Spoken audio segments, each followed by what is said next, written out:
Welcome to Controversies of the Day with Logan. And Jay. Well, Logan, it's great to see you again. Good to be here with you as always, buddy.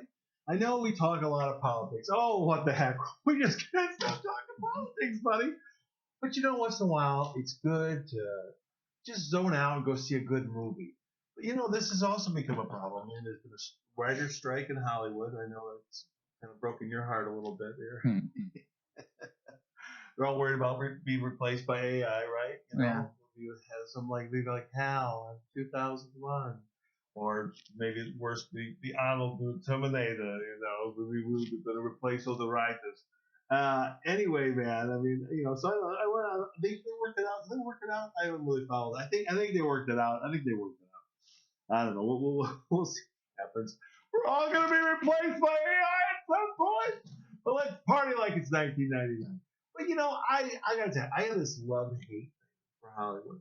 Well, mostly you have a little bit of that too. Am I right? No, I just hate it. It's all crap. There hasn't been anything original in a number of years. I'm with you, man. I mean, my teeter totter's kind of doing the same thing. It's like, hey, I mean, Hollywood, when you guys have hit the ball out of the park, I mean, I can sit with this guy, other people, my brother Jesse, just talk about movies. Oh man, there's so many great movies. And, whenever I meet somebody, they're like, we got a movie there. You kind of, you do a little thing like, okay, who are they? What are they all about? I love great cinema. I'll be honest with you. I love to go into a movie theater, take a popcorn, and just take me away. Take me to that other world. Make me feel that whatever empathy for that main character, where you almost become that character and you get lost in that world. You know what I mean? I mean, when they do it right, it's special. But when the hell have they done it right lately? I mean, maybe I'm missing some things, folks. And as always, please hit the like or the subscribe button, body slam it if you will, and give us some suggestions or anything that you've seen recently, either in streaming services or at the movie theater. I would love to hear about it. But we're going to talk about a few things here today. And it was funny too, and I wanted to keep this part a little off politics, but we just can't. We can't help it. Well, let's talk about the strike. Why are they on strike? It's really about AI. Suck less. Come up with something original. That's the problem. They're afraid that somebody, me, is just going to sit there in front of a computer and make something great. It's not making new stuff up. It's finding old things. It's compiling. It's regurgitating the same shit we already fucking made. So why are you guys upset? Make something original. It can't make anything really original. It's taking ideas and everything off of everything that's already been made. That's the whole thing of it. It sucks in everything and shits out something new. But it's not new. It's just some kind of regurgitated something that's already been made. Make something new. Something original or damn near close to original as you can. Movies really started sucking after Marvel. Like when Marvel took off, like maybe the first couple years, that's it. That's all you ever saw. Other companies trying to do superhero movies. Netflix tried to do it with that bright whatever, the evil Superman, which oddly enough, I believe one of the Marvel or DC directors actually directed. So you don't have anything original. It's the same people making the same movies. And as far as Marvel, it's again, even not those are original. And you have something laid out in front of you to follow, a comic book, and you guys still fuck it up. I was excited when Captain America: Civil War came out, because that in the comics, that's a great story arc. It brings everyone into the X-Men. I mean, obviously they couldn't do some things because of rights with other companies, but there was a main theme there, and they just kind of, I don't know, it wasn't what it could have been. But again, you had a plan right there laid out in front of you. That's with every one of these movies. You guys are taking storylines, multiple storylines, trying to smush them together when there's no reason to. You're messing up the good content that's already laid out in front of you, and you can't come up with anything new yourselves. If that's the only reason we're having a writer's strike, I hope they never fix it. I really don't, because there's no reason to. There's better content on YouTube or Rumble or Instagram, all these other platforms than there is on any of the big media platforms or TV itself or the movies. It all sucks. It sucks. It really just does suck. Now, is there a Submariner movie being made? Have you heard about this? I hope I heard right. He's kind of a villainous anti-hero kind of guy. Anyway, I hope it's true. We shall see. And, it was funny. I was putting some stuff together for this, and I couldn't help myself. And I think that we're going to do a couple segments. And Hillary Diane Rodham Clinton's just deplorable speech in 2016. It definitely backfired on her big time.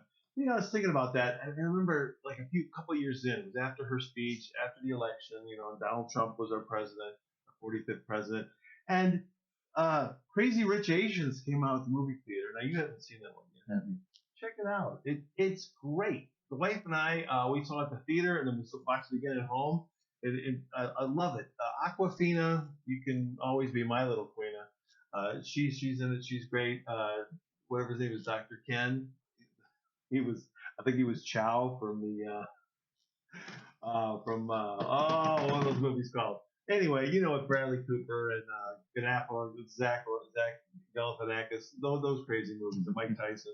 Anyway, Dr. Ken, he's in there. It's a fun movie. So Crazy Rich Asians, I do recommend that to you.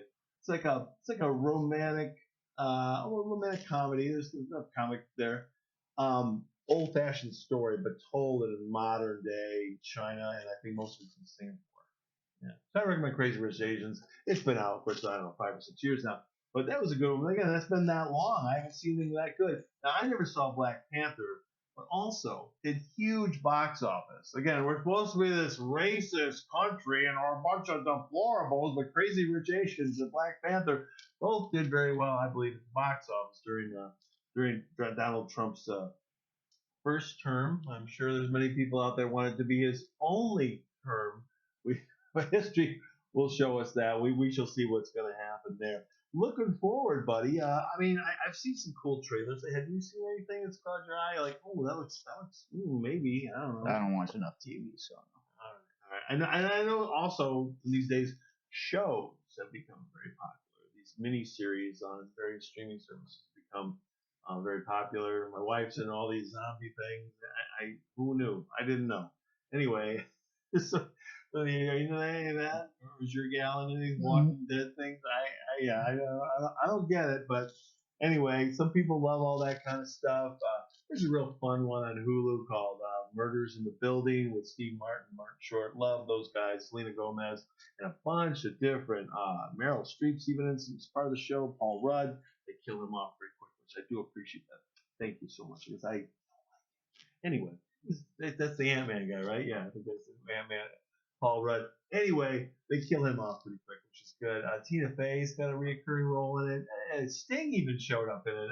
Just a lot of people all want to be a part of Murders in the Building. I think it's on Hulu or one of the streaming services. I don't know. Find it.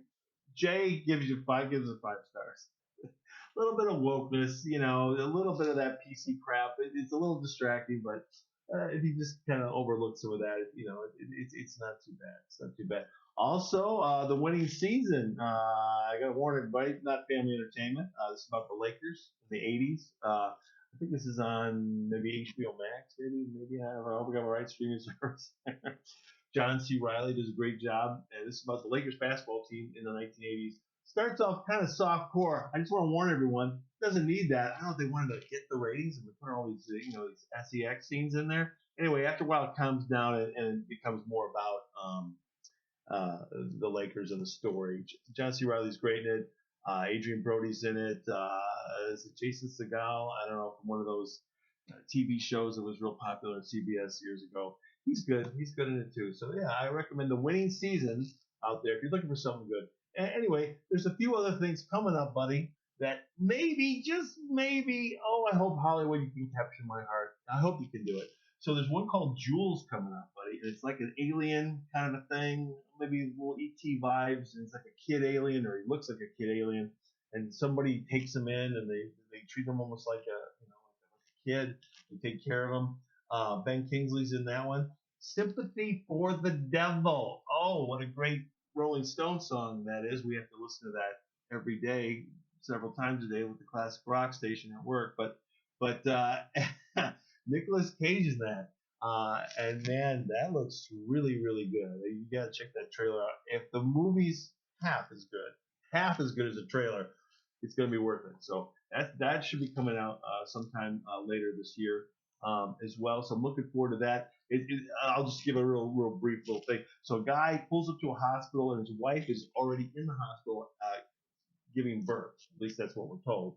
And then a guy pulls up, Nicolas Cage, and puts a gun to him and says, drive. And he's like, hey, man, my wife's in here. He's like, I don't care, drive. And then they go on a little road trip. Where it goes from there, who knows? I don't know if Nicolas Cage is literally the devil or if he's a criminal on the run. If there's some backstory here, there's a revenge story. I'm sure there's going to be some fun plot twists. So again, Sympathy for the Devil starring Nicolas Cage, Jules starring Ben Kingsley, and a couple other ones.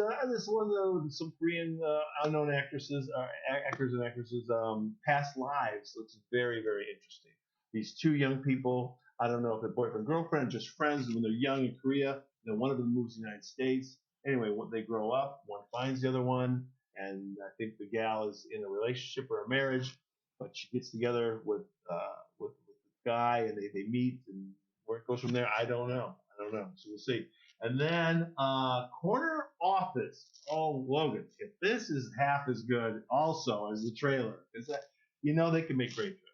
I mean, if you can't make a great trailer, then obviously don't even bother going to see it because the way people can edit things these days, my kids can edit. My kids can edit great stuff.